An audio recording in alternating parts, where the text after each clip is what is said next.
Thank you. आज world की one of the finest universities के दीक्षांत समारोह में शामिल होने पर मैं खुद को गौरवान्वित महसूस कर रहा हूं।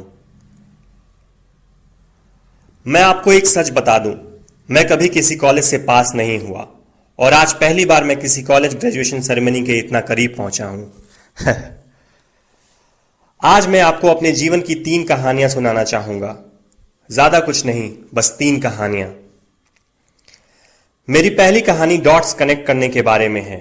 रीड कॉलेज में दाखिला लेने के 6 महीने के अंदर ही मैंने पढ़ाई छोड़ दी, पर मैं उसके 18 महीने बाद तक वहां किसी तरह आता जाता रहा। तो सवाल उठता है कि मैंने कॉलेज क्यों छोड़ा। एक्चुअली इसकी शुरुआत मेरे जन्म से पहले की है। मेरी बायोलॉजिकल मदर एक यंग अनमैरिड ग्रेजुएट स्टूडेंट थी और वह मुझे किसी और को एडॉप्शन के लिए देना चाहती थी, पर उनकी एक ख्वाहिश थी। उनकी ख्वाहिश थी कि कोई कॉलेज ग्रेजुएट ही मुझे अडॉप्ट करे। सब कुछ बिल्कुल सेट था और मैं एक वकील और उसकी वाइफ के द्वारा अडॉप्ट किया जाने वाला था कि अचानक मुझे देखकर उस कपल ने अपना विचार बदल दिया और डिसाइड किया कि उन्हें लड़का नहीं लड़की चाहिए। इसलिए तब आधी रात को मेरे पेरेंट्स, जो तब वेटिंग लिस्ट में थे, उन्हें कॉल करके बोला गया कि हमारे पास एक बेबी बॉय है, क्या आप उसे गोद लेना चाहेंगे? और उन्होंने झट से हां कर दी। पर बाद में मेरी बायोलॉजिकल मदर को पता चला कि मेरी मां ग्रेजुएट नहीं है और पिता तो हाई स्कूल पास भी नहीं है। इसलिए उन्होंने अडॉप्शन पेपर साइन करने से मना कर दिया। पर कुछ महीनों बाद मेरे होने वाले पेरेंट्स के मुझे कॉलेज भेजने के प्रॉमिस के बाद वो मान गई। तो मेरी जिंदगी की शुरुआत कुछ इस तरह हुई और 17 साल बाद मैं कॉलेज गया। पर गलती से मैंने स्टैनफोर्ड जितना ही महंगा कॉलेज चुन लिया। मेरे वर्किंग क्लास पेरेंट्स की सारी जमा पूंजी मेरी पढ़ाई में जाने लगी। 6 महीने बाद मुझे इस पढ़ाई में कोई वैल्यू नहीं दिखी। मुझे कुछ आइडिया नहीं था कि मैं अपनी जिंदगी में क्या करना चाहता हूं और कॉलेज मुझे किस तरह से इसमें हेल्प करेगा। और ऊपर से मैं अपने पेरेंट्स की जीवन भर की कमाई खर्च करते जा रहा था। इसलिए मैंने कॉलेज ड्रॉप आउट करने का निर्णय लिया और सोचा जो होगा अच्छा होगा। उस समय तो यह सब कुछ मेरे लिए काफी डरावना था, पर जब मैं पीछे मुड़कर देखता हूं तो मुझे लगता है कि यह मेरी जिंदगी का one of the best decision था। जैसे ही मैंने कॉलेज छोड़ा, मेरे ऊपर से जरूरी क्लासेस करने की बाध्यता खत्म हो गई और मैं चुपचाप सिर्फ अपने इंटरेस्ट की क्लासेस करने लगा। यह सब कुछ इतना आसान नहीं था। मेरे पास रहने के लिए कोई रूम नहीं था, इसलिए मुझे दोस्तों के रूम में फर्श पर सोना पड़ता था। मैं कोक की बोतल लौटाने पर मिलने वाले पैसों से खाना खाता था। मैं हर संडे 7 मील पैदल चलकर हरे कृष्णा टेम्पल जाता था ताकि कम से कम हफ्ते में एक दिन पेट भर के खाना खा सकूं। यह मुझे काफी अच्छा लगता था। मैंने अपनी लाइफ में जो कुछ भी अपनी क्यूरियोसिटी और इंट्यूशन की वजह से किया, वह बाद में मेरे लिए प्राइसलेस साबित हुआ। Let me give an example. उस समय रीड कॉलेज शायद दुनिया की सबसे अच्छी जगह थी जहां कैलीग्राफी सिखाई जाती थी। पूरे कैंपस में हर एक पोस्टर, हर एक लेबल बड़ी खूबसूरती से हाथों से कैलीग्राफ किया होता था। चूंकि मैं कॉलेज से ड्रॉप आउट कर चुका था, इसलिए मुझे नॉर्मल क्लासेस करने की कोई जरूरत नहीं थी। मैंने तय किया कि मैं कैलीग्राफी की क्लासेस करूंगा और इसे अच्छी तरह से सीखूंगा। मैंने सेरिफ और सैंस सेरिफ टाइप फेसेस के बारे में सीखा, अलग अलग लेटर कॉम्बिनेशन के बीच में स्पेस वेरी करना और किसी अच्छी टाइपोग्राफी को क्या चीज अच्छा बनाती है यह भी सीखा।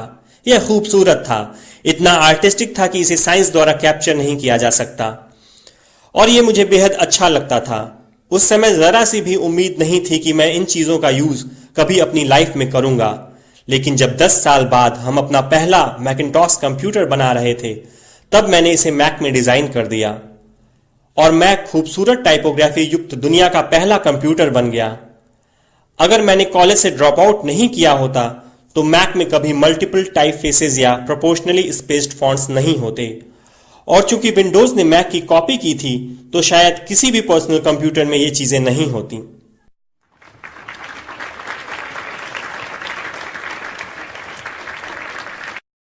अगर मैंने ड्रॉप आउट नहीं किया होता तो कभी कैलीग्राफी की वो क्लासेस नहीं कर पाता और फिर शायद पर्सनल कंप्यूटर्स में जो फॉन्ट्स होते हैं वो होते ही नहीं।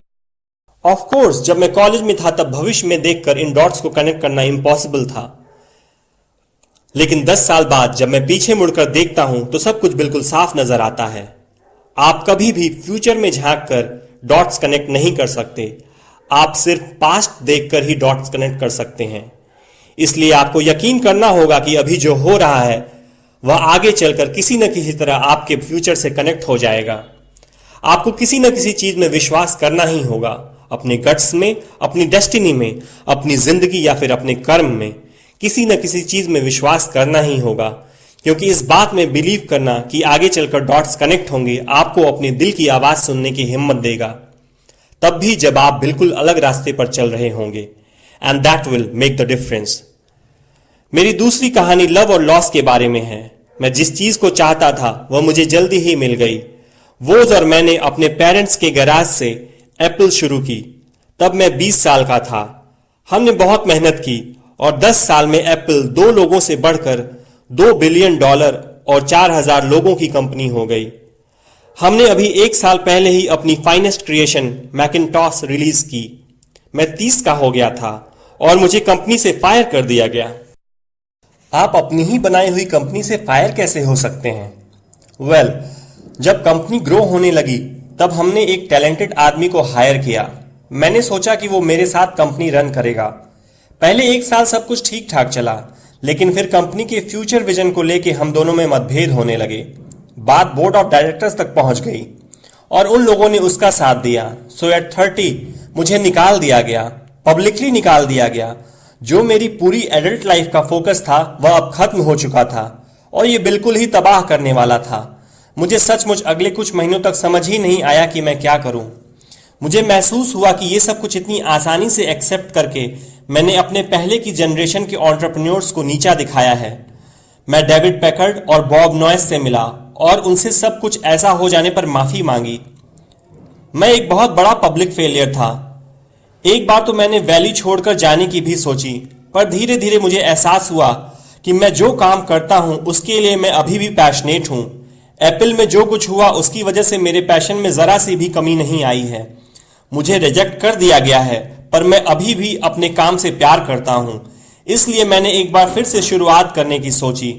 मैंने तब नहीं सोचा, पर अब मुझे लगता है कि एप्पल से फायर किए जाने से अच्छी चीज मेरे साथ हो ही नहीं सकती थी। सक्सेसफुल होने का बोझ अब बिगनर होने के हल्केपन में बदल चुका था। मैं एक बार फिर खुद को बहुत फ्री महसूस कर रहा था। इस फ्रीडम की वजह से मैं अपनी लाइफ की सबसे क्रिएटिव फेज में आ पाया।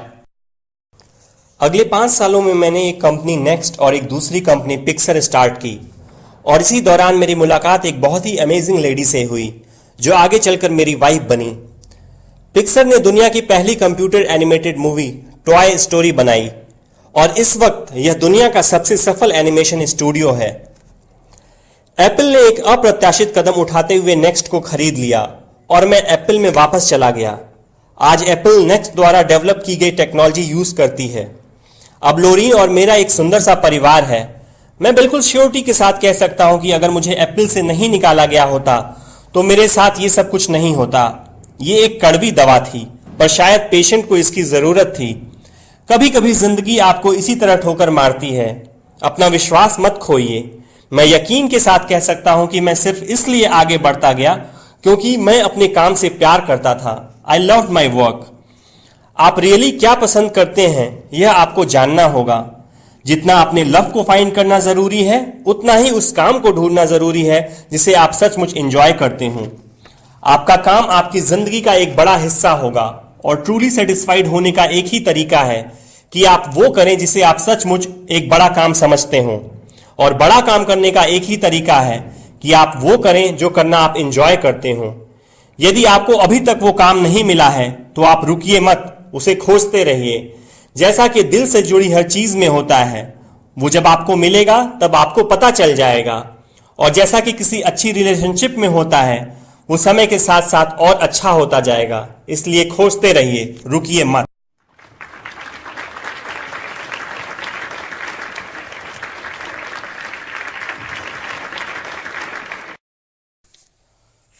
मेरी तीसरी कहानी डेथ के बारे में है। जब मैं 17 साल का था तो मैंने एक कोट पढ़ा था जो कुछ इस तरह था, यदि आप हर रोज ऐसे जिएं जैसे कि ये आपकी जिंदगी का आखिरी दिन है तो आप किसी न किसी दिन सही साबित हो जाएंगे। इसने मेरे दिमाग पे एक इंप्रेशन बना दी और तब से पिछले 33 सालों से मैंने हर सुबह उठकर शीशे में देखा है और खुद से एक सवाल किया है, अगर ये मेरी जिंदगी का आखिरी दिन होता तो क्या मैं आज वो करता जो मैं करने वाला हूं? और जब भी लगातार कई दिनों तक जवाब नहीं होता है, मैं समझ जाता हूं कि कुछ बदलने की जरूरत है। इस बात को याद रखना कि मैं बहुत जल्द मर जाऊंगा मुझे अपनी लाइफ के बड़े डिसीजंस लेने में सबसे ज्यादा मदद करता है। क्योंकि जब एक बार डेथ के बारे में सोचता हूं तब सारी एक्सपेक्टेशंस, सारा प्राइड, फेल होने का डर, सब कुछ गायब हो जाता है और सिर्फ वही बचता है जो वाकई जरूरी है। इस बात को याद रखना कि एक दिन मरना है किसी चीज को खोने के डर को दूर करने का सबसे अच्छा तरीका है। आप पहले से ही नेकेड हैं, ऐसा कोई रीजन नहीं कि आप अपने दिल की ना सुने। करीब 1 साल पहले मुझे पता चला कि मुझे कैंसर है। सुबह 7:30 बजे मेरा स्कैन हुआ जिसमें साफ साफ दिख रहा था कि मेरे पैंक्रियाज में ट्यूमर है। मुझे तो पता भी नहीं था कि पैंक्रियाज होते क्या हैं। डॉक्टर ने लगभग यकीन के साथ बताया कि मुझे एक ऐसा कैंसर है जिसका इलाज संभव नहीं है और अब मैं बस 3 से 6 महीने का मेहमान हूं। डॉक्टर ने सलाह दी कि मैं घर जाऊं और अपनी सारी चीजें व्यवस्थित कर लूं, जिसका इनडायरेक्ट मतलब होता है कि आप मरने की तैयारी कर लीजिए। इसका मतलब कि आप कोशिश करिए कि आप अपने बच्चों से जो बातें अगले 10 साल में करते वे अगले कुछ महीनों में कर लीजिए। इसका यह मतलब होता है कि आप सब कुछ व्यवस्थित कर लीजिए ताकि आपके बाद आपकी फैमिली को कम से कम परेशानी हो। इसका यह मतलब होता है कि आप सबको गुड बाय कर दीजिए। मैंने इस डायग्नोसिस के साथ पूरा दिन बिता दिया। फिर शाम को मेरी बायोप्सी हुई जहां मेरे गले के रास्ते पेट से होते हुए मेरे इंटेस्टाइन में एक एंडोस्कोप डाला गया और एक सुई से ट्यूमर से कुछ सेल्स निकाले गए।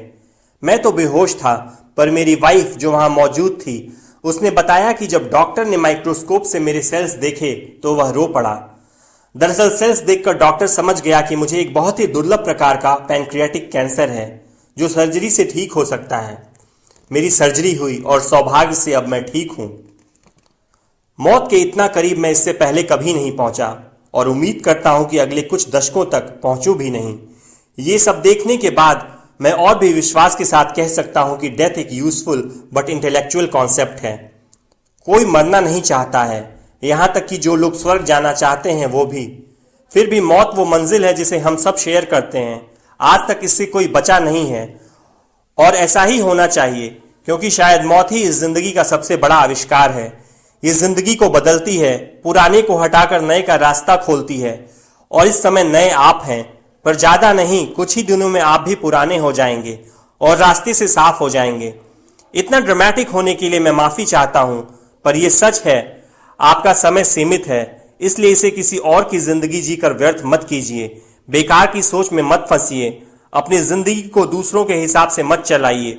औरों के विचारों के शोर में अपने अंदर की आवाज को, अपने इंट्यूशन को मत डूबने दीजिए।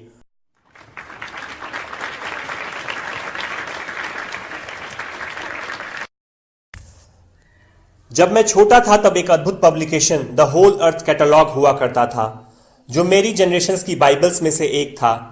इसे स्टुअर्ट ब्रांड नाम के एक व्यक्ति, जो यहां मेलॉन पार्क से ज्यादा दूर नहीं रहता था, ने बनाया था और इसने इसे अपना पोएटिक टच देके बड़ा ही जीवंत बना दिया था। ये 60 के दशक की बात है, जब कंप्यूटर और डेस्कटॉप पब्लिशिंग नहीं हुआ करती थी। पूरा कैटलॉग टाइपराइटर्स, सीजर्स और पोलराइड कैमरास की मदद से बनाया जाता था। वो कुछ ऐसा था मानो गूगल को एक बुक के फॉर्म में कर दिया गया हो, वो भी गूगल के आने के 35 साल पहले। वह एक आदर्श था, अच्छे टूल्स और महान विचारों से भरा हुआ था। स्टुअर्ट और उनकी टीम ने द होल अर्थ कैटलॉग के कई इश्यूज निकाले और अंत में एक फाइनल इशू निकाला। ये 70 के दशक का मध्य था और तब मैं आपके जितना था। फाइनल इशू के बैक कवर पे प्रातः काल की किसी सड़क का एक दृश्य था। वो कुछ ऐसी सड़क थी जिसपे आप एडवेंचरस हो तो किसी से लिफ्ट मांगना चाहेंगे, और इस पिक्चर के नीचे लिखा था स्टे हंग्री स्टे फुलिश। ये उनका फेयरवेल मैसेज था जब उन्होंने साइन ऑफ किया, स्टे हंग्री स्टे फुलिश। और मैंने अपने लिए हमेशा यही विश किया है, और अब जब आप लोग यहां से ग्रेजुएट हो रहे हैं तो मैं आपके लिए भी यही विश करता हूं, stay hungry stay foolish. Thank you all very much.